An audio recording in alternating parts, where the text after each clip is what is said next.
Hi, everyone.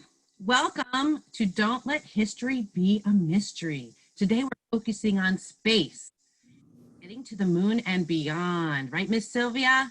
That's right. My name is Miss Heidi. I'm from the Miller branch of the Howard County Library System. And hi, I'm Miss Sylvia, also from the Miller branch of the Howard County Library System. And we're so excited you're here today to learn a little bit more about the moon. And to get started, we actually have a moon quiz for you to see how much you know right now. Let me share my screen and get to the moon quiz.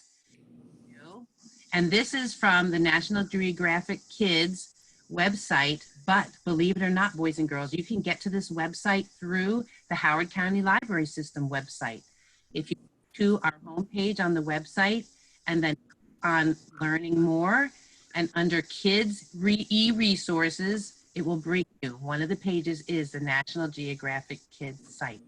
So you can learn a lot about different things, but this particular quiz is about the moon. Because, boys and girls, we're focusing on the moon because 51 years ago yesterday, on July 20th, 1969, the first human landed on the moon and were able to step out onto the moon. And we'll talk more about that later. But let's see right now how much you know about the moon. And Miss Sylvia will be taking the quiz along with you. So we'll see how much she knows. Launch into orbit. How many questions can you answer? Here's the quiz whiz. Our first question. Which of these people were the first to set foot on the moon? Neil Armstrong, Jim Lovell, Luke Skywalker, or Orville Wright? What do you think, Miss Sylvia? Actually know this one. It's Neil Armstrong. Neil Armstrong. Could this be him? Oh, ding, ding, you are correct. Awesome. Neil Armstrong and Edwin Buzz Aldrin made the first moon landing in 1969. Again, that was July 20th.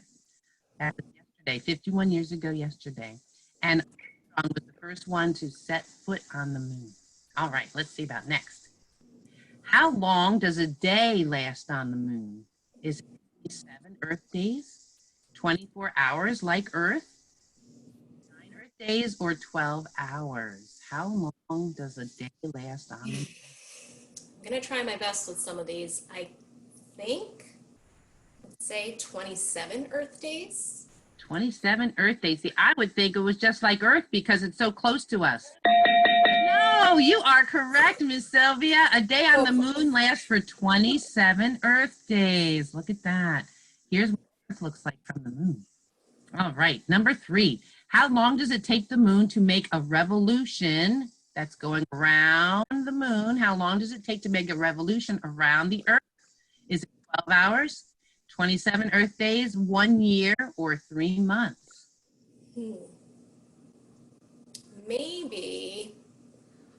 I think maybe I'll say it takes the moon 3 months to go around the Earth. 3 months to go around. Let's see. Oh, that is a nice try, Miss Sylvia. But 27 days for the moon to revolve around the Earth, the same length of time as a moon day. Look at that. I learned something. Day means it's going around the Earth, right? Awesome. Okay, let's see. Number 4. What phenomenon does the moon affect on Earth?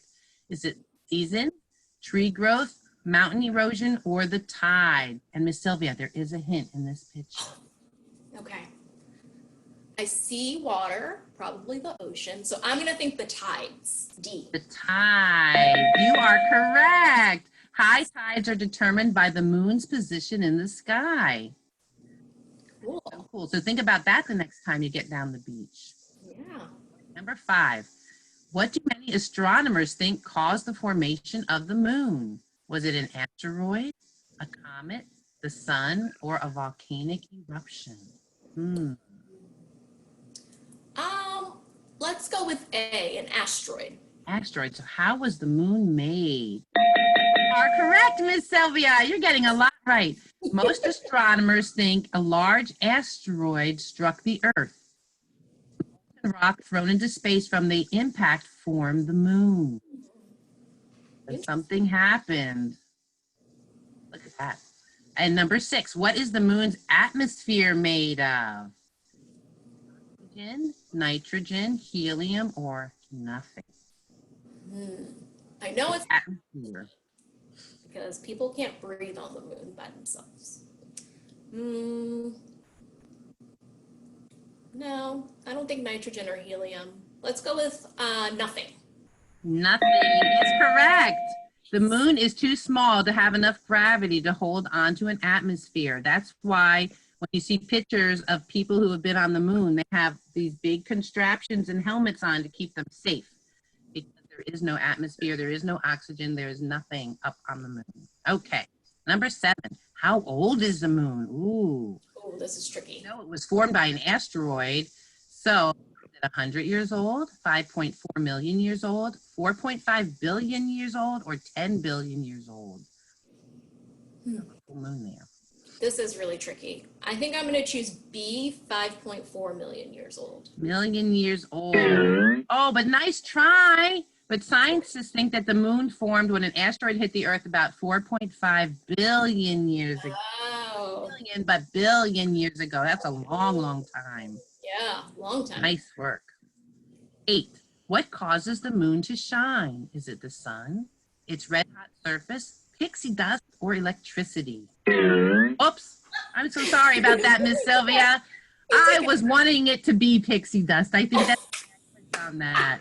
But that's a nice try. The moon reflects light from the sun, giving it a glowing appearance. So that was Miss Heidi's fault, not pixie dust. Okay, number 9. Which planet has the largest moon? Is it Venus, Earth, Jupiter, or Neptune? Do we have the largest moon, or does another planet have the largest moon? I know it's not Earth. I think Jupiter, so C. Jupiter has a lot of moons too, doesn't it, Miss Sylvia? Yeah. Let's see. Yes, you are correct. Ganymede, one of Jupiter's moons, is the largest moon in our solar system. That. It almost looks like another planet. Earth's moon is the 5th largest. 5th largest, so that's not too bad. We're up there. Top 5. All right, and number 10, how does erosion occur on the moon? Is it water, earthquakes, or it doesn't? Here's the moon. Let's see. I'm going to think that if there's not water and wind, that it doesn't. So let's go with D. Let me see. You are correct. There is no wind or water on the moon, so there's no erosion. Because on Earth, erosion occurs when the wind or water wear away the ground underneath, say, a tree or something and cause it to fall over. There's nothing like that on the moon. So no erosion. Good job. And then it will tell you, you got 7 out of 10 answers correct. All right, Miss Sylvia. Good job for you. And I caused one of them to be wrong, so you could have 4 right. And it lets you try again. But there's also a lot of other information on that website too that you can get to. So don't forget to find all our resources. Okay, but we really want to focus on the moon today. I have a book. We're just going to be looking at part of it. It's called Destination Moon by Seymour Simon. And the library does have this book. But in the back, there is a space timeline. And it talks about some of the important missions that the United States did to get to the moon. And not only the United States, in the 1950s, we were in a space race with the former Soviet Union. And they actually got something up in space before we did. And it's Sputnik satellite. Do you have a picture of that, Miss Sylvia? I do. In October of 1957, Sputnik satellite was the first man-made object to orbit the Earth. So it went up into space and went around the Earth. Yep. Man-made object to go up there. So the Soviet Union, former Soviet Union, was to put something into space.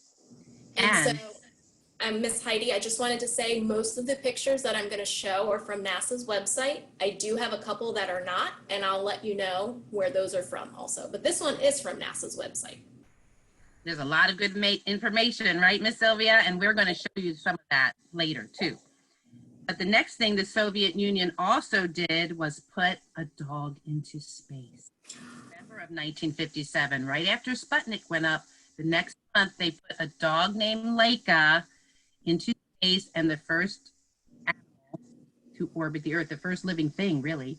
to orbit Earth, 1957. So the former Soviet Union was the first to get a space. But Yep. the United States was not far behind because in 1959, just a little less than 2 years later, the first monkeys went into space from Florida, Cape Canaveral in Florida. Their names were Abel and Baker, and launched and went up in missile and came back down. Look at that. Yep. So this picture is of Miss Baker, who's a squirrel monkey. This one I got from NPR's website. And then the picture before of Leica the dog, I got from the New Yorker's website. So just so you know where those came from. The rest will be NASA's website. NASA's website.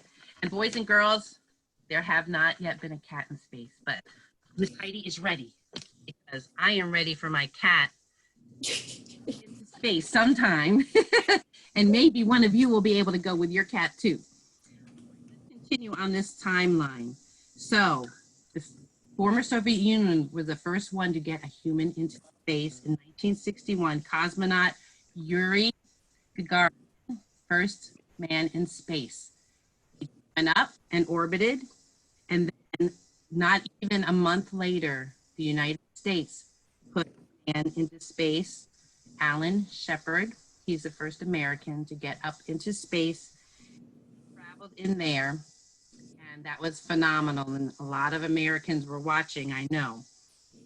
Then in 1962, just a year later, astronaut John Glenn aboard the Spaceship 7, he went up and he actually, in his spaceship, orbited the Earth 3 times. John Glenn was an amazing man because he also was part of some other space missions later. And there was a mathematician, Miss Sylvia, back on Earth who really was helpful in getting him up there, wasn't there? Yes, so she was known as a human computer because during this time we didn't have computers. Her name was Katherine Johnson. She actually helped Alan Shepard and John Glenn, among many others, get to space. And if you're interested in learning more about her, you can learn about her in this book, Hidden Figures by Margot Lee Shetterly. And she was one of 4 women, actually a lot of women, but this story is about 4 women. Dorothy Vaughan, Mary Jackson, Katherine Johnson, and Christine Darden. They were all known as human computers, and they were really good at math and did calculations to help get shuttles to space. So you can learn more about Katherine Johnson and others if you choose to read this book. That is a wonderful book, and they have an adult book about Hidden Figures, and they have a movie about Hidden Figures when you get older. But it was an amazing accomplishment, them helping get humans into space and get them safely back again.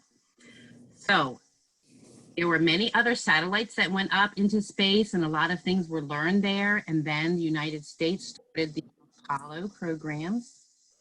And there's a reason why they called it Apollo. Apollo was actually the name of a Greek god, and he was the god of the sun.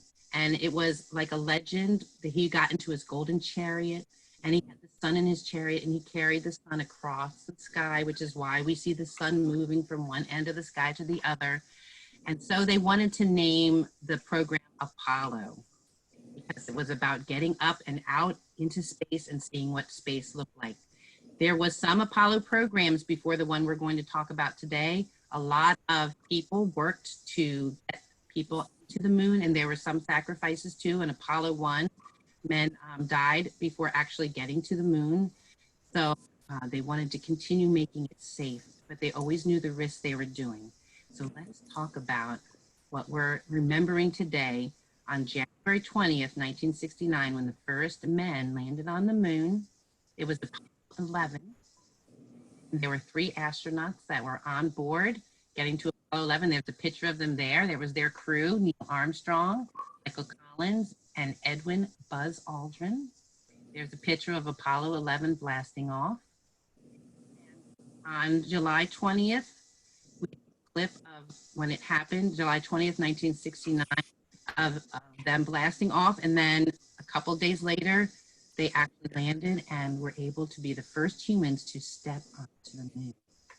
I think Miss Sylvia is going to show us that. I'm going to share my screen so we can see a clip of when they did get to the moon.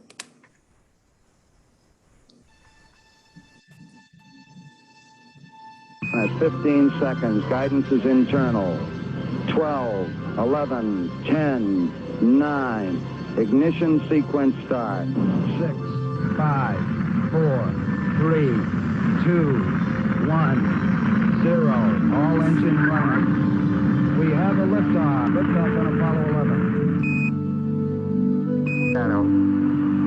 4 forward, drift into the right a little. 30 seconds forward. Contact light. Okay, engine stop. Tranquility Base here. The Eagle has landed. Roger, Tranquility. We copy you on the ground. You got a bunch of guys about to turn blue. We're going to be busy for a minute. Armstrong is on the moon. Neil Armstrong, 38-year-old American, standing on the surface of the moon. On this July 20th, 1969. That's one small step for man.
A little bit, but that was on the missions side of NASA's website. And that It was was so amazing, Miss Sylvia, right? yeah. And I just wanted to show, I have a moon globe here. So we actually have a globe of the moon at the library, which we know so much about now because of the Apollo missions and other missions that have gone up to the moon. Can show exactly where Apollo 11 landed on the moon. And it's just so amazing. And girls, it might not seem as amazing to you now, but 51 years ago, it was the first time that's ever happened. And they actually had it on TV. And yes, Miss Heidi was old enough to watch it on my black and white TV. And it's just incredible thinking of that accomplishment that so many people worked them to getting there. I love Miss Sylvia has a book too that talks about that. I do. So the book itself is fiction.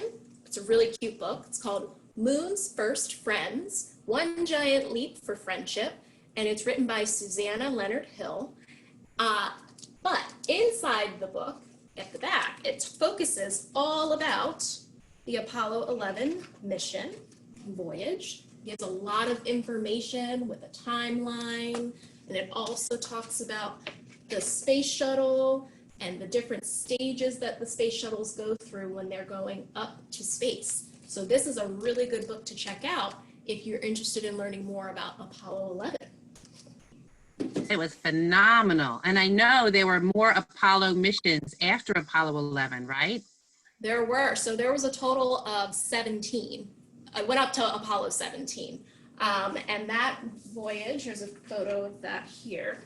Apollo 17 was in 1972, and this was the final crewed mission to the moon. But even though we stopped going to the moon specifically in 1972, we were not done with our space exploration. There were still lots of things that were happening there.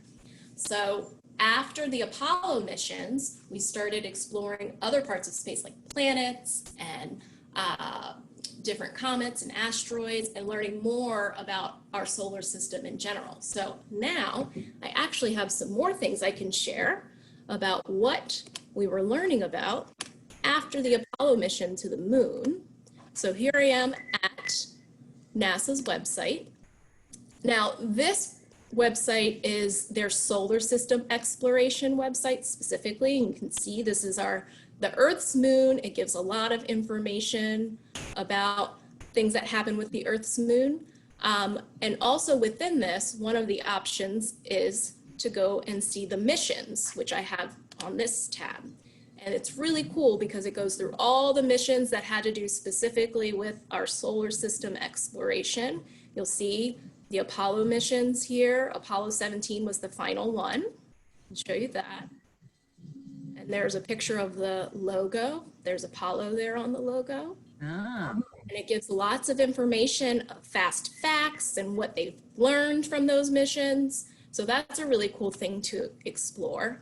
But even after the Apollo missions, if we go to NASA's website, go to nasa.gov, one of the options is to look at all of the missions. So when I click on all missions, it takes me here to this landing page.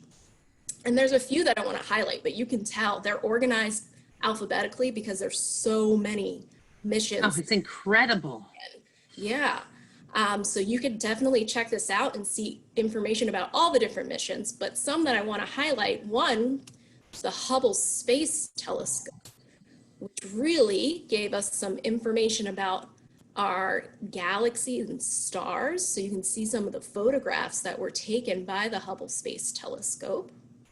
And some of those pictures, Miss Sylvia, are just amazing. You can look forever about all the pictures that the Hubble Space Telescope, and it's still traveling, right? Is there a timeline on there? I thought there was how many? You know what? The timeline is here. I'll get it for you. So when I look on this one, which is the solar system exploration, that specific one has the timeline. Get the Hubble. Thank you for your patience. I think I went backwards. Which page is this? One. Okay. That's okay, Miss Sylvia, but I just remember, I think it's been over 30 Here it years is. that the Space Hubble has been sending us pictures from outer There it is. Found it. There it Yep. is. So Oh, there's the timeline that Ms. Heidi was talking about, the elapsed time. wow. Years. So that's how long. It's very cool. And I love the picture. Such a clear picture of the telescope. That's beautiful. Another Traveling mission. in space. Yeah. Another mission we wanted to look at was the Space Shuttle program. And Ms. Heidi was very excited about these. There were different space shuttles that were sent up to get information about different things in space. Atlantis, Endeavour, Discovery, Challenger, Columbia, and Enterprise. You'll see on the left side that you can click to learn more about those specific shuttles. But there's also just cool photographs of what they looked like. So they went up as rockets, and then when they came down, they looked like planes when they landed and came back from space, which is really cool. When I click on the Challengers link, this gives a lot of information of the different missions that the Challenger went on, and you see the different crews. Here it says Remembering Space Shuttle Challenger, because in 1986, this crew that went to space, unfortunately, lost their lives in the process and were taking a big risk to help us learn more. However, we were able to get information about ways to make the shuttles better so that we could get to space. So this just tells us more about all the people that worked really hard to get us to where we are now. And Miss Sylvia, I just want to mention Christa Mcauliffe on there. One of the astronauts was the first civilian, like non-astronaut. She was chosen as, and she was actually a teacher. Yes. Yep. Chosen and had to train to become kind of an astronaut so that she could be safe enough to go. And it's very Right. that she lost her life when the Challenger exploded. Yeah. But her husband always said that she was this was what she wanted to do. And as Ms. Sylvia said, even in that explosion, even in the failures, we learn a lot about how to keep other people safe. Yeah. So that's information about the Challenger, and you can look at other shuttles from that as well. And then we also started learning more about different planets, and Mars is definitely a planet that we're interested in. So you can also see different probes and other telescopes that were giving us information on Mars by looking at the missions. And finally, the last one I wanted to share now is the International Space Station. And so you can see how we're getting lots of photographs because of it, and lots of work that's going on to help us get live Earth views and really see what we look like from space and get lots of information for us. So those are just some I wanted to point out. But again, there are a whole lot for you to explore on NASA's website. That is amazing, Miss Sylvia. And I have to tell you, when we were getting ready for this class, we just kept learning so much more and more and more and more about space, and so much to share with all of you. So please check out the Nat Geo for Kids website and the NASA website. And I have one more website to show you, because we're still exploring space. We're still exploring other planets. And there is a private company, not NASA, but that also explores, and I'm going to share that with you right now. And it is called the SpaceX. Let me go back. And that is their own website, spacex.com. And they have recently, on May 30th of this year, 2020, during the whole quarantine and everything that's been happening, sent Falcon 9 Dragon that was attached with astronauts into space to dock for the first time, humans back into space, a non-NASA rocket ship docking with the International Space Station. It was an amazing, amazing trip. They've had 23 launches, 22 visits to the International Space Station, but most of them did not have humans and astronauts with them. Only this one in May 30th had astronauts. And 9 reflown missions, because there's something about this rocket that can re-land again. And I want to show you that video. I think I have to go to the Falcon 9. Here we go, because this is the rocket that goes. And here is it. I want to show you it going up. And now take a look at this rocket and think back to compare it to the shuttles, how they look like, and the Apollo program spacecraft, what they look like. And this one is much sleeker. Here we go. 3. You know what, Miss Sylvia? I want to make sure that I have sound on. So I'm going to go back. Sorry about that, boys and girls. But I want to make sure that I'm sharing my computer sound. 2, 1. Yes? Liftoff of the Falcon 9.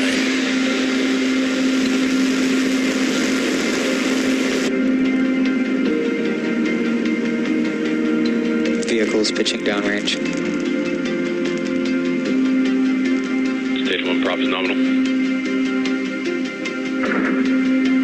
Stage 1 entry startup.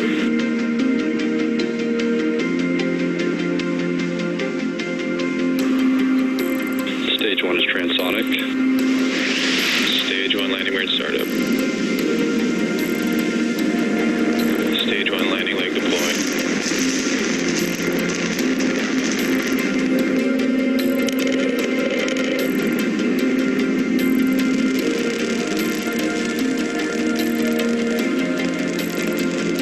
Falcon 9 has landed. So cool. That is so cool. So there's so much of that on this website, talking more and more about SpaceX and Dragon and getting back to the moon, possibly. Yeah. Things in there that can learn so much more about the moon. So that rocket that can go up and also land back again on Earth, which is so cool. The space shuttle, the rocket took up part of the space shuttle, and then the shuttle would come back down as an airplane, but the rocket itself cannot be reused. But with the Dragon, the rocket itself can land itself and be reused. So amazing, boys and girls. We are learning more and more about space all the time. So I hope you check out that website too. Sylvia and I do have some crafts that you might be able to make. My ideas for my crafts come from this book, Fingers Space. And you can learn about things to make, different activities, and other facts about space in here. And here's a craft about the space shuttle right on the cover. But Miss Heidi made a little rocket that was on one of the pages, foil and a toilet paper roll, and a cone, but it has all the step-by-step instructions in this book of cording and many others too. But if you want to use a paper towel roll instead of a toilet paper roll, your rocket would be much longer than mine. But I think it's kind of cool. It can't go up into space though.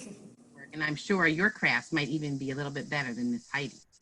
And then Miss Sylvia has a really cool one about going up. I do. So mine is focused on the phases of the moon. So here I found on NASA's website, NASA has so many cool things on their website. Oh, wonderful. In their kids section, this talks about the phases of the moon, and it's a diagram. So in the middle, if you think about where Earth is and the moon going around, depending on where we are on Earth and where the moon is and where the sun is determines what we see. So when the moon is getting bigger, it's waxing. And then when it's getting smaller, it's called waning.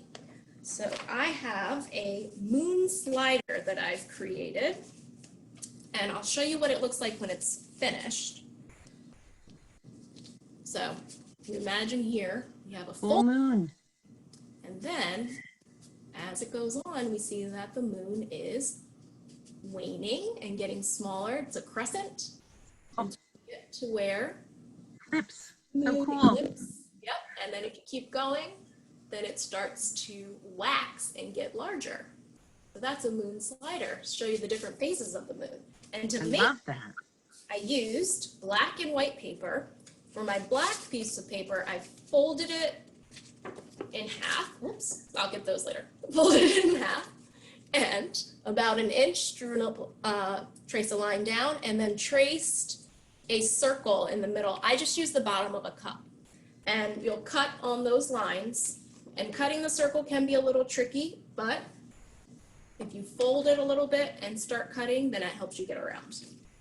For the white piece of paper, folded it lengthwise, and I had a little bit left at the bottom that I cut off to make the tabs. You don't have to have tabs, but it kind of helps slide the slider across. So with those little pieces of paper, I made little tabs for the sides. And here's my cutout circle from the middle here, and I'll keep this folded, and I'm gonna put my circle in the middle of my white piece of paper, like this.